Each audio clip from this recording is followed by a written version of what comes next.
at the start of the year, you had goals, more clients, better fees, more control, more consistency. And I can give you a cast iron guarantee on two things. First of all, at some time you sat there and made those goals. And at the time of you doing it, without a shadow of a doubt, you actually meant it.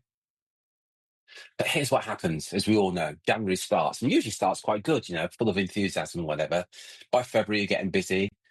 March, you're now becoming very reactive. And before you know it, you're there again, filling roles, chasing clients, chasing candidates, putting out fires. No fun in that. And the things that actually grow the business, they just get pushed. Let's be honest, we've all done it, haven't we?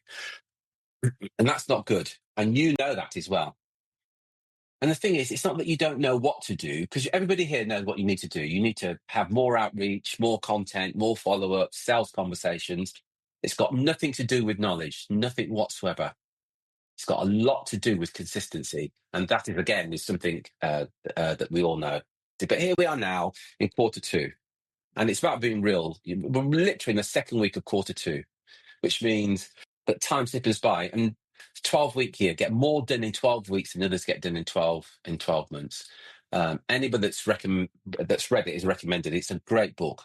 At the core of the book, it destroys that whole dangerous assumption. When we sit there at the beginning of the year saying, I've got a whole year to get this done, whatever my goal is. That's a lie. Because what happens is, as I said earlier, you start at the beginning of the year full of enthusiasm, full of great plans and everything. You feel fresh. You come back from the holidays. By the time you get to March, you're busy. June, you're reviewing. September, you're going, shoot, I am so far behind. And December, well, you're scrambling. Then you reset and you do the same thing again and again and again. And the whole thing about the 12-week year and the book is because it says, rather than operating 12 months, start operating in 12 weeks. Because urgency changes behavior. If you think about it, a year from now is quite abstract. 12 weeks from now, that's real. And you don't procrastinate when the clock's tight. Let's give an example. If I said to you guys right now, 3 days from now, you're going away on holiday, so everything that you've got to get done, you've got 3 days to get it done. I can almost give a cast iron guarantee all the important stuff would get done. We've all done it. When you're going away, you say, shoot, I've got all these things to do. I've got 2 or 3 days to get them done. Because the urgency is there. You don't procrastinate when there's an amount of urgency there. Well, what if you were to behave like that all the time? And I want to be clear about it as well. The 12-week year isn't about doing. Isn't about doing more. It's about doing less, but you're doing it with precision. So vision matters. You've still got to have that long-term goal, that 1 year, 2 year, 3 year goal. But you've got to be clear about what it is you're going to achieve in the first 12 weeks. Number 2, you only focus on what actually moves the needle. Again, we were talking about this, I think it was last week or the week before. We all get caught up doing stuff that, quite honestly, we really shouldn't be doing. And it might be something you might go, well, I've got to get these invoices out because that's how I'm going to get paid. Really? Is it possible that somebody else could do that? I've got to get this ebook designed because I want it to look absolutely perfect. Really? Could somebody else do that? And all due respect, probably do it better as well. But what are the 2 or 3 actions that actually drive results for you? What's really apparent is nobody goes, oh, I don't know what to do. We already know what to do. We know we need to have more outreach. We know if we were to attend conferences to have more face-to-face meetings. We know that we need to follow up. We know that we need to position ourselves better. The gap isn't knowledge. It's doing it enough for long enough. And one of the things from the book they talk about is what's called weekly accountability. It's the engine, and Don touched on this, where you track your weekly activity. What did I do that I said I was going to do? What percentage of the things that I said I was going to do did I actually do, and to the correct volume? And again, one of the things they talk about in the book is, we all think, oh, I've got to get this absolutely right. What they found with studies is that if you get this right in terms of the specific action steps you should be taking, and you do 80% of them, you're more likely to achieve your goal. And we don't hide behind things like, oh, I'm really busy and this is a priority. You either executed or you didn't. It's as simple as that. But as Don said, scorekeeping, it changes everything. And if you score above, actually it's 85%, not 80%. You're not really executing at the level that you need to be. And as I said, intellectually, we all know what we need to do. But just for a moment, just imagine that you sit down and go, right, this is where I want to be 12 weeks from now. So by the end of June, these are the number of meetings, example, that I need to have. So if I need to have these number of meetings, I kind of know that if I get, 20 meetings in a month, I should convert at least one of those into a retainer. What is it you need to do that if you were to do that would get you 20 meetings? How many calls would you have to make? How many posts would you have to send? How many polls would you have to do on LinkedIn? How many follow-ups would you have to do? How many emails would you have to send and how frequently? As I said, we all know what we need to do. And it's not a bit of everything. It's the priorities. What is it that we're all familiar with the 80-20 principle. There's a small amount of things that will give us the biggest results. But most people don't fail because the plan is wrong. They fail because they don't stay all locked in for long enough. And again, I've talked about this on numerous occasions. You go to the gym at the beginning of the year, it's absolutely packed. In my local gym, you can't get on a lot of equipment for the first 3 weeks of the year because people are committed then. But as a regular gym goer, I know within 3 or 4 weeks, it's going to be back to normal because most people won't commit to it. They lack that consistency. So one of the things that if you haven't read or listened to the 12-week year, I would strongly recommend that you do that. And on the subject of consistency, did anybody watch the golf yesterday with Rory McIlroy? It just blew me away. Back-to-back Masters. Only the fourth player in the history to do it. It was unreal.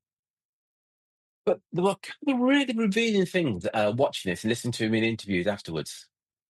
It wasn't the shots; it was his thinking.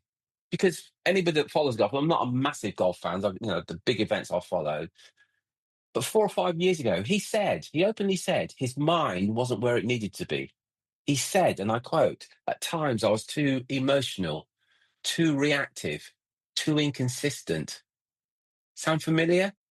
Look at him now. Completely different player and different results. And one thing he talked about was that he was able to what he called reset fast. So he did bad shots. You saw him do bad shots.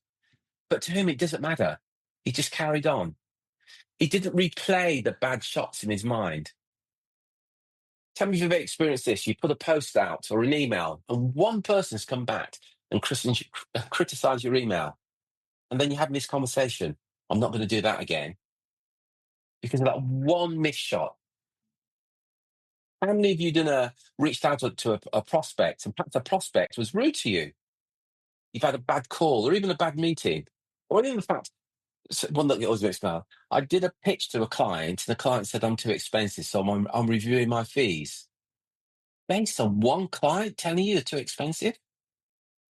Wouldn't it serve you better to just reset and go, these things happen? How many opportunities do you think you've lost because you're still thinking about the last time that you lost? And the other thing he talked about was focusing on the outcome. Sorry, focusing on the process rather, not the outcome.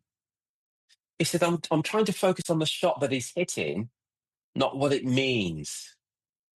I'm going to repeat that one. He's focusing on the shot that he's actually hitting, not what that shot means.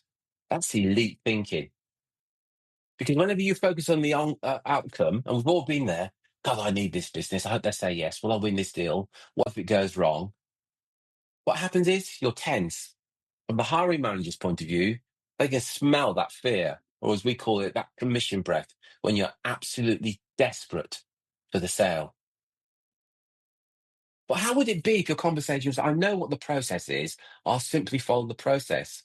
Also, I think it's worth acknowledging, even following the process, you won't get it right every time. Rory McIlroy didn't get a whole load of hole-in-ones. In fact, I don't think he got any. I think he got one, in fact. It doesn't work like that. So most of the time, it's not going to work. You just think, I'll follow the process rather than focus on this outcome. Because one thing he talked about, he said he works on staying calm and disciplined and control. For most of us, when things go wrong, myself included, my language can be really choice when things don't quite go the way that I want them to. But be aware of what's going on. Are you controlling your state, or does the state control you? And he said, I hit Paul's shots. And everybody saw that. They said, it doesn't matter. He recovered. He doesn't chase perfection. That's the difference. He's not trying to be perfect. He's trying to be consistent. And consistency will always beat perfection. Here's a question for you right now. What are you waiting to be ready for instead of just taking that shot? My biggest fear was missing the ball when I was on the driving range. So I just focused on that. He used to focus on, and he admits it, I used to focus on what if I mess up? What if I miss? Now he sees the shot going right. He feels it. He commits to it. Most recruiters, not just recruiters, most people mentally rehearse failure. No point calling this hiring manager, they won't reply. No point sending these emails, they'll never get a good response. They push back. And then they wonder why they hesitate.